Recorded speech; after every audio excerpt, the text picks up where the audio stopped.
14 h sur BFM TV, bienvenue à vous si vous nous rejoignez dans l'après-info. Nous sommes ensemble jusqu'à 18 h. Bonjour à tous, bonjour Valentin. Bonjour Fanny, bonjour à tous. Dans l'actualité, on va revenir sur cette question. Est-ce que c'est la dernière rentrée de François Bayrou? Le Premier ministre tentera une nouvelle fois de convaincre lors d'une conférence de presse demain à 16 h. Il veut justifier son budget et les coupes budgétaires qui vont avec. Le gouvernement craint la censure dès le 22 septembre et redoute le blocage du pays avant cela. Un SDF soupçonné de 4 meurtres a choisi le roi. Sa garde à vue s'est terminée ce matin. L'individu a été déféré au tribunal de Créteil. Il pourrait être mis en examen et placé en détention provisoire. Il est soupçonné d'avoir tué 4 hommes dont les corps ont été retrouvés dans la Seine. C'était le 13 août dernier. On en parle dans cette édition. Une centrale nucléaire et un terminal pétrolier visés par une attaque de drones russes dans la nuit. Voici comment l'Ukraine réagit lorsque ses appels à la paix sont ignorés, dit Volodymyr Zelensky. Alors que l'Ukraine célèbre les 34 ans de son indépendance aujourd'hui en présence d'un émissaire américain. Nous serons à Kiev dans un instant. Et enfin, jusqu'à 3 heures de retard à Paris pour un train en provenance de Perpignan. D'autres voyages perturbés également dans le sud-est à cause de cet incendie survenu près des voies de la ligne TGV entre Valence et Avignon. Nous retrouverons notre envoyé spécial Damien Charton devant la gare de Lyon-Pardieu.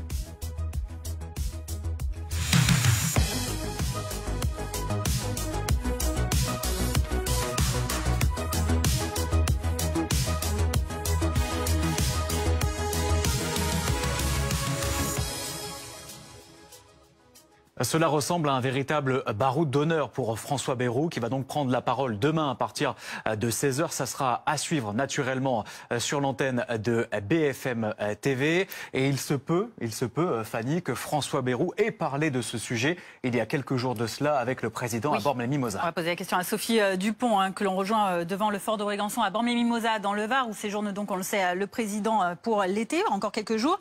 Sophie, Emmanuel Macron qui a donc convié, on s'en souvient, jeudi soir, le Premier ministre a dîné et peut-être que cette stratégie à adopter a été évoquée lors de ce repas.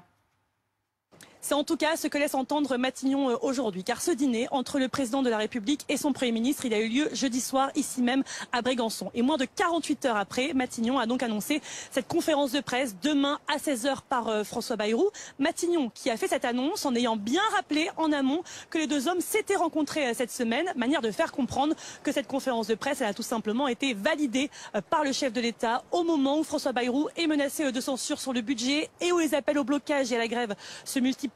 Les contours de cette conférence de presse demeurent pour l'instant flous, mais le Premier ministre a besoin de prendre à partie à nouveau les Français, de tenter de les convaincre et d'envoyer aussi des messages aux oppositions, notamment au Parti socialiste dont dépend sa survie à Matignon.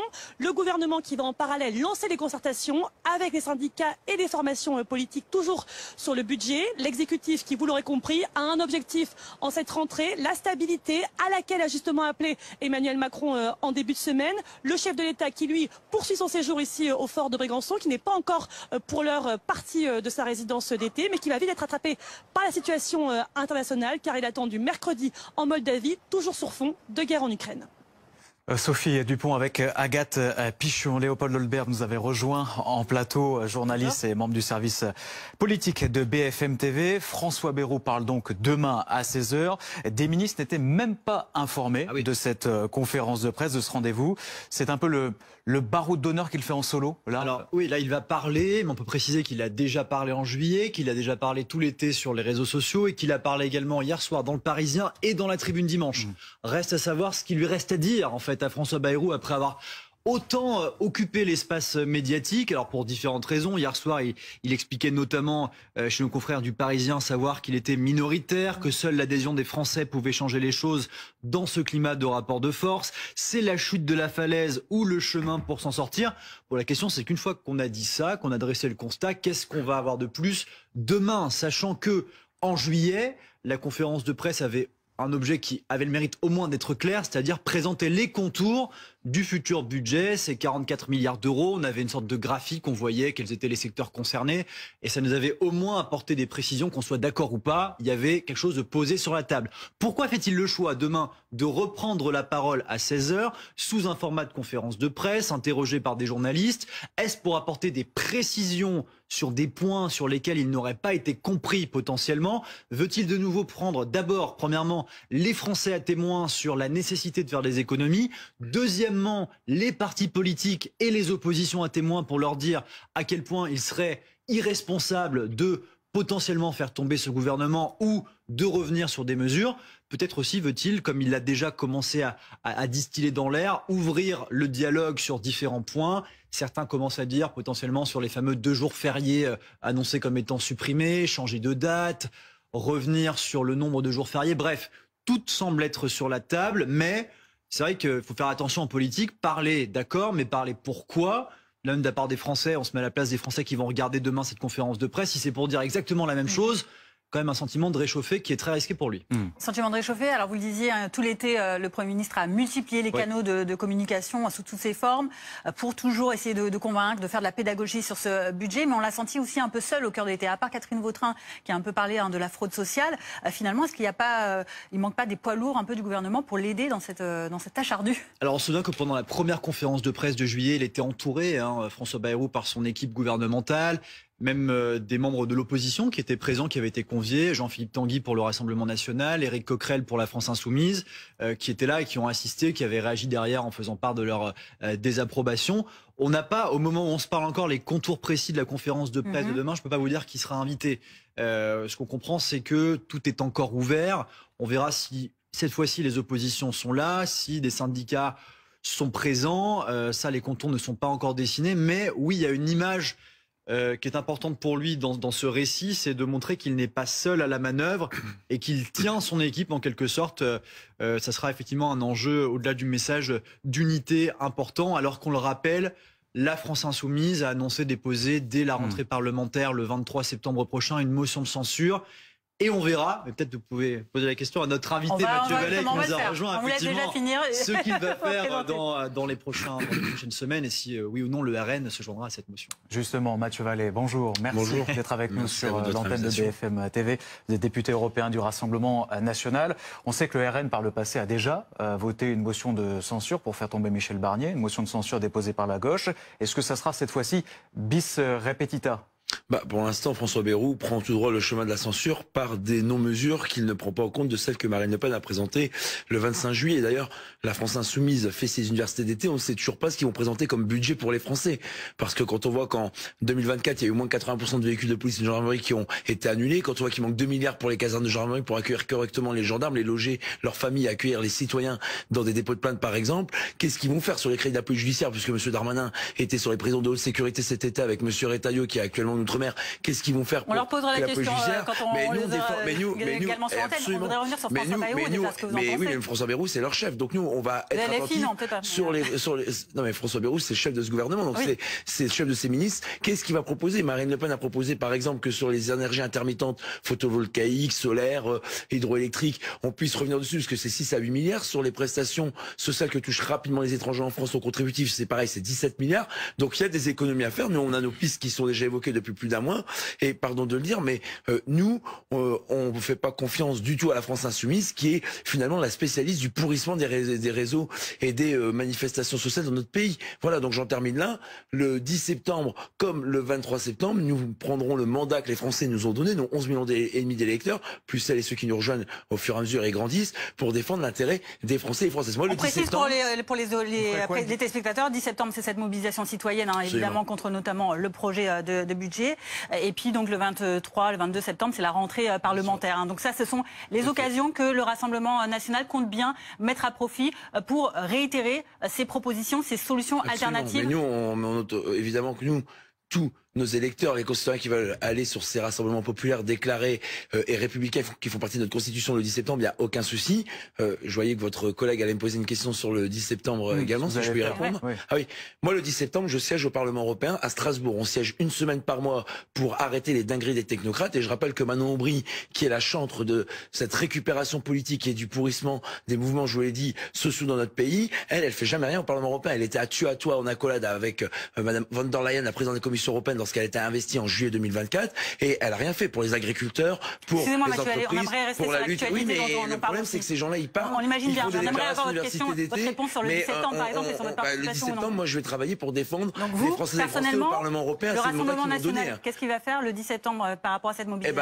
Avant le 10 septembre, nous, depuis l'été, on a travaillé, on a fait des devoirs de vacances pour François Bayrou, qui pour l'instant, pour avoir un bonnet d'âne, puisqu'il nous a absolument pas répondu. J'espère que la conférence de presse demain nous éclairera sur la réponse aux différentes sources d'économie qu'on a proposées avec avec Marine Le Pen. On a parlé aussi de la fraude, évidemment, fiscale et sociale. On a parlé aussi, vous le savez, de la réduction du budget de la France à la contribution du pot européen. Donc on a fait beaucoup de propositions. Et nous, ce qu'on veut, c'est qu'on fasse pas les poches des Français. Zéro taxe, zéro impôt en plus. Mais là, c'est pareil.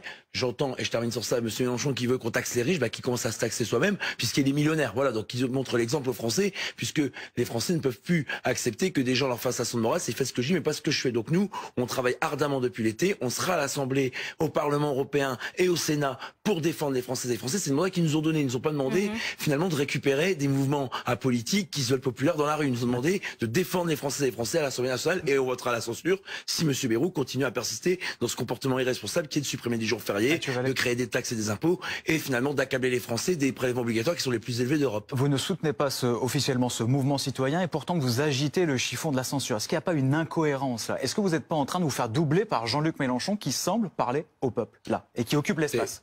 Jean-Luc Mélenchon, pour nous doubler, il faudrait déjà qu'il soit à la hauteur de la voiture du Rassemblement national. Il est quand même 2 voitures derrière sur l'autoroute. Je veux dire que on n'a aucune proposition. Nous, on soutient les gens qui veulent aller à ce rassemblement, mais on ne veut pas récupérer ce mouvement. D'ailleurs, personne n'a souhaité, dans l'organisation, dont on a du mal à dire qui l'organise, à part les réseaux sociaux, qui récupère ce mouvement par un parti politique. Donc nous, on soutient tous ces citoyens qui veulent manifester pacifiquement, et j'espère qu'une fois de plus, ces mouvements populaires ne seront pas volés par des gens irresponsables, des fous furieux de la route. Mais vous savez, j'étais commissaire de police lors des Gilets jaunes. Au début, sur les ronds-points, j'ai vu des retraités, j'ai vu des actifs, j'ai vu des étudiants, j'ai vu des gens qui ne s'en sortaient plus, notamment des campagnes et des zones périurbaines dont ne parle jamais la France insoumise. Et ces gens-là voulaient pouvoir revendiquer pacifiquement des propositions sur le pouvoir d'achat, la lutte contre la hausse du prix de la vie, la hausse du prix de l'essence, voilà, pour me rappeler de ça. Et moi, après, j'ai dû faire face à des gens d'ultra-gauche et d'extrême-gauche qui ont voulu récupérer le mouvement, qui ont bordélisé la rue, qui s'en sont pris aux forces de l'ordre et qui finalement ont volé les revendications originelles de ce mouvement. Donc moi, c'est pas ce que je veux le 10 septembre. Le 10 septembre, s'il y a un rassemblement, je le veux populaire, je le veux pacifique, je le veux expressif et je le veux représentatif de notre société française qui aujourd'hui n'en peut plus de payer parce que c'est toujours les mêmes qui payent. Et je rappelle que dans les dépenses folles que veut faire la France insoumise, c'est toujours plus d'immigration, toujours plus d'assistés, toujours plus de personnes qui ne travaillent pas. Nous, c'est pas notre cas, on défense le travail, l'effort et le mérite. Voilà ma position sur le 10 septembre. On est très clair et on discutera. Voilà, nous, avant de mettre une censure, on discute, on est civilisé, on aime bien débattre parce que les Français, c'est ce qu'ils nous demandent. Merci Mathieu Vallée de nous avoir donné votre point de vue. Léopold Haudebert, pour terminer sur ce point, on sent bien par rapport au discours des oppositions diverses, mais aussi de ce mouvement citoyen qui est en train de s'organiser, que François Bayrou, là, il joue son va-tout en quelque sorte. Oui, effectivement, parce qu'il y a cette colère dans la rue potentiellement, même si on verra quelle sera l'ampleur de ce mouvement multisectoriel, et puis cette colère potentielle coalisée contre lui à l'Assemblée nationale. Donc il y a plusieurs, si je résume, épées de Damoclès en fait, sur la tête de François Bayrou, au-dessus de lui qui plane. Et je pense que s'il fait cette conférence de presse, c'est parce qu'il en a conscience. Mais reste à savoir si en avoir conscience est suffisant pour éviter que, personnellement pour lui, ce drame arrive. Si je parle de vraiment personnellement ce qui pourrait lui advenir, on verra dans les prochaines heures, prochaines semaines, ce qu'il a encore dans son chapeau, potentiellement, pour éviter qu'il ne tombe. Merci beaucoup, Léopold Haudebert. On en reparle tout au long de l'après-midi et également demain, puisque BFM TV va naturellement bouleverser son antenne à partir de 15h pour une édition spéciale à suivre avec nos invités, nos experts, pour décrypter cette conférence de presse du Premier ministre, donc on le rappelle, qui parle à 16h. On parle d'un tout autre sujet maintenant, c'est Choisy-le-Roi, avec ces 4 corps retrouvés dans la Seine le 13 août dernier. Boris Karlamov, bonjour, journaliste du service police-justice de BFM TV. Le SDF placé en garde à vue, finalement, est soupçonné de 4 meurtres. Il a été déféré devant un juge, c'est ça? Absolument, après 96 heures d'audition et l'ouverture d'une information judiciaire ouverte du chef de meurtre en concours. On va rappeler que c'est une infraction plutôt rare qui désigne des crimes commis en série sans qu'aucune condamnation ne soit intervenue entre eux. Il est donc présenté en ce moment même au tribunal judiciaire de Créteil, un magistrat instructeur, puis il passera devant un juge des libertés de la détention qui va devoir statuer sur son placement en détention provisoire. On va rappeler que le ministère public a requis ce matin sa mise en examen et son placement en détention provisoire. Quant au second suspect, souvenez-vous, qui avait été interpellé jeudi dernier, il a été relâché hier soir sans qu'aucune charge ne soit retenue contre lui. Ce qui concerne le principal suspect, on sait que lors de sa garde à vue qui a duré 96 jours, donc 96 heures, donc 4 jours, il n'a pas dit grand-chose lors de cette garde garde à vue, si ce n'est même qu'il a même menti sur son identité. Oui, absolument, puisqu'il s'est présenté sous l'identité de Ahmed Ben Ali, né à Oran, en Algérie, le 6 septembre 2000. Pendant ces 4 jours de garde à vue, il a tout nié fermement, gardé le silence. Impossible de connaître son mobile, son identité n'a pas pu être confirmée, mais selon les enquêteurs, il s'appellerait en réalité Monji et serait de nationalité tunisienne. Il habitait dans un squat au bord de Seine, à Choisy-le-Roi, tout près des lieux de la découverte du corps.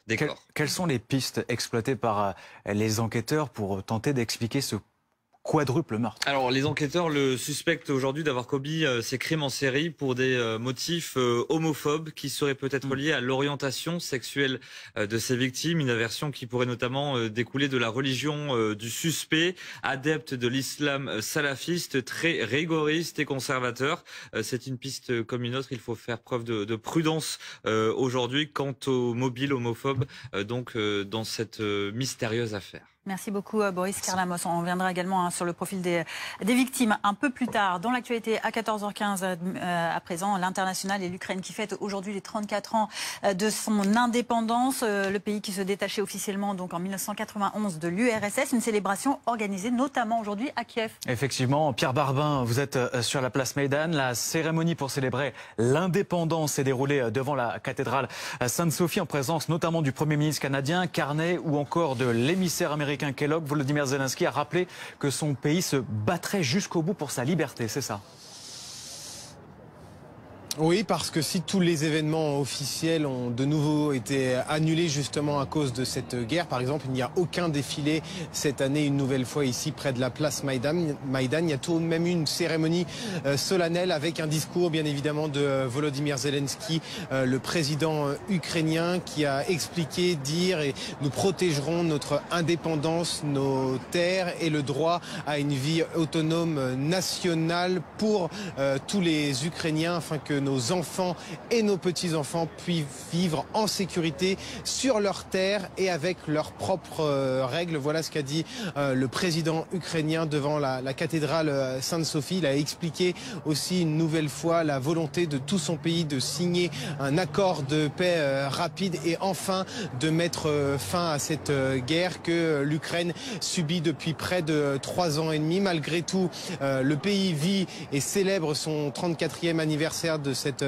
indépendance. Il y a beaucoup de monde ici sur la place Maïdan parce que cela reste un jour de fête. On voit beaucoup d'Ukrainiens habillés en costume traditionnel avec le drapeau ukrainien sur les épaules. Ils viennent aussi rendre hommage aux trop nombreux soldats morts sur le front depuis plus de 3 ans et demi. Donc ça reste malgré tout ici aujourd'hui un jour de fête. Pierre Barbin, vous évoquez justement cette guerre qui se poursuit malgré tout, avec encore sur le terrain des frappes qui se poursuivent. D'un côté, le ministère russe de la Défense qui annonce la prise d'une localité, une nouvelle, Filia, et de l'autre, l'Ukraine qui a lancé une série d'attaques de drones, notamment sur un site nucléaire et un terminal pétrolier en Russie.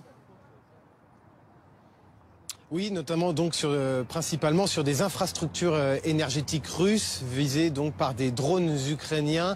L'un d'eux a d'ailleurs été abattu par la défense antiaérienne russe, mais cela a causé donc un incendie sur un terrain de cette centrale nucléaire située dans la région russe de Koursk. Cet incendie a depuis été éteint. Voilà ce qu'expliquent les autorités russes ce matin. Il y a aussi donc eu des frappes, des drones qui ont visé un dépôt pétrolier, cette fois à proximité de la ville de Saint-Pétersbourg. Mais c'est vrai que l'on sait que depuis plusieurs semaines, l'Ukraine vise volontairement les raffineries et les dépôts pétroliers en Russie pour tenter de lutter contre l'ennemi dans cette guerre. En parallèle et donc à l'inverse, il y a toujours la Russie qui continue à avancer sur le terrain avec donc des nouvelles localités, de nouveaux villages qui sont repris chaque semaine.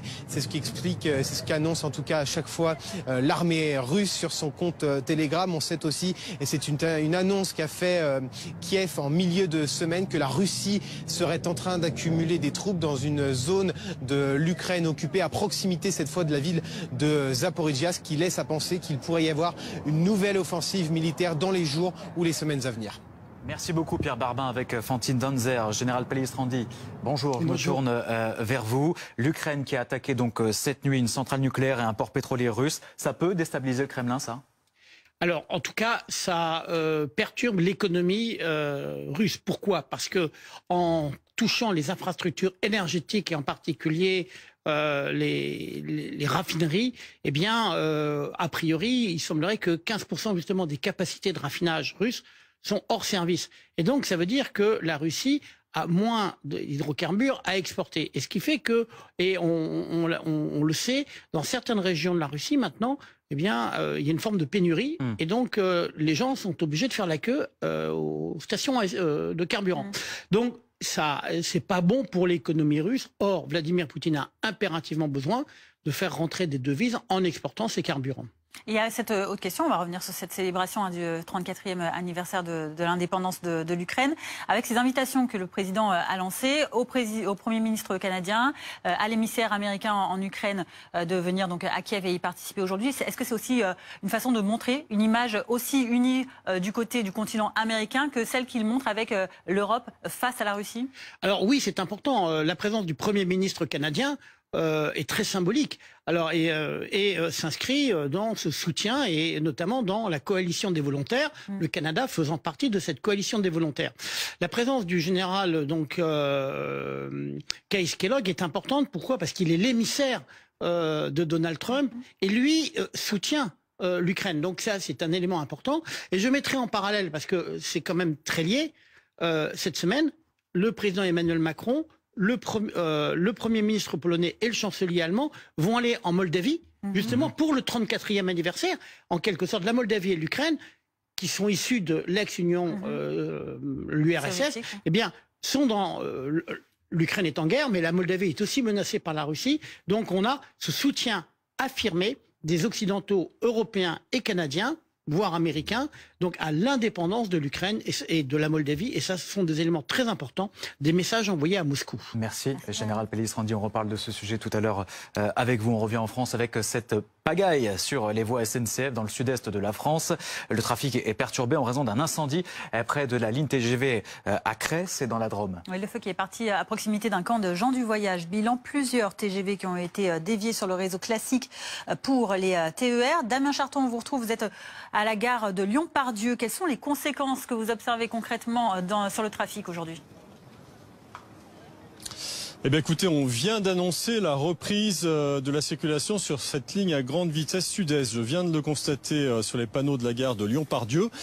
Sur ces panneaux, il y a marqué aussi 1 heure de retard pour les trains venant de Marseille, 1 heure de retard pour les trains que les gens devaient prendre ici à Lyon-Part-Dieu et qui vont à Lille ou à Bruxelles, et un train qui a 3 heures de retard qui va à Bruxelles, et 1 heure de retard donc pour Lille. Donc en tout cas, voilà, les voyageurs prennent leur mal en patience. On a rencontré plusieurs personnes qui étaient un peu surprises évidemment par cet incendie qui s'est déclaré, vous l'avez dit, près d'un camp de gens du voyage sur la commune de Crest dans la Drôme. Et écoutez ces voyageurs qui prennent leur mal en patience au micro de Mathias Arez. Il y a eu un problème a priori sur la voie, là. Ils partent de Marseille-Saint-Charles. Là ils annoncent 1h30, c'est un peu mieux. Tout à l'heure ils étaient à 2h, un peu plus, donc on espère qu'ils vont pas tarder à arriver, quoi. On doit prendre un train pour aller à l'aéroport de Paris-Charles de Gaulle pour partir en vacances et voilà, il y a de fortes chances qu'on manque notre avion. À cause d'un incendie chez un tiers, donc pas un incendie sur les voies, mais voilà, on ne sait pas ce qui a pris feu. Quelques caravanes et des déchets ont brûlé. Près de 2000 m² de feux de broussailles sont partis en fumée. 64 pompiers ont été dépêchés sur place. Le feu est fixé. Les dernières vérifications ont été faites. Donc le trafic a repris. La SNCF Réseau précise qu'elle va porter plainte. Merci beaucoup Damien Charton, donc avec Mathias Arez. On souhaitait maintenant vous montrer des images assez impressionnantes. C'est un éboulement de falaise qui s'est produit vendredi en Seine-Maritime. Oui, précisément sur la plage des Petites Dalles à Saint-Martin au Buneau. C'est là que ça s'est produit. Vous voyez ces images impressionnantes.